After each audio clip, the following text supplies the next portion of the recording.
We want to move on to tonight's other top story. Residents of Gordon Plaza will get money to move from their homes built on top of a toxic landfill. It's just a matter of figuring out how to distribute those funds. Yeah, that's another thing they have to worry about now. Erica Ferrando spoke with those residents who have been praying for the day they can finally live on safe and healthy land.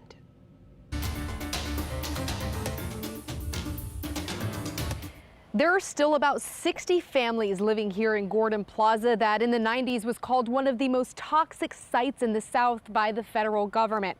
Now, nearly 4 decades later, these residents are still fighting for help. This is a modern brick home. What was a newly built house with a large yard. Come on, Chippy. Come on. LaDwina Hurst couldn't wait to call this home in the late 80s. A dream home.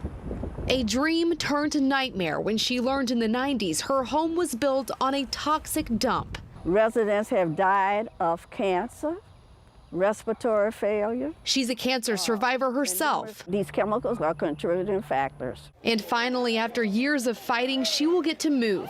Last week, the city council approved $35 million to help Gordon Plaza residents relocate to new housing. Residents say there are 67 properties in the subdivision and 54 residents already committed to moving forward. But some have lived here a few years, others decades, some rent and some own. So it's not as simple as dividing the allowance evenly between residents, according to City Council member Eugene Green. You have to look at each individual concern. That's why the city is looking for a firm to make sure the funds are properly distributed. Only Shear Gardner firm responded to the request for proposal. It was discussed Wednesday during a working group meeting between residents and city council members. There is nothing left to do but engage in a distribution process that honors our humanity. Gordon Plaza residents are pushing to move quickly. We don't need an RFP at all. We can move today on what we've already submitted.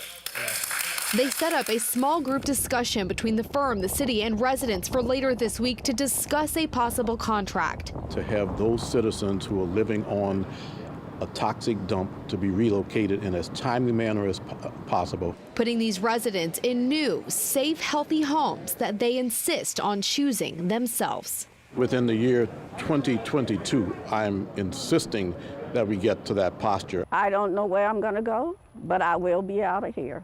Another meeting is set for next Wednesday, July 6th in the City Council chambers, and depending on how this week's smaller meeting goes, a contract could be signed then.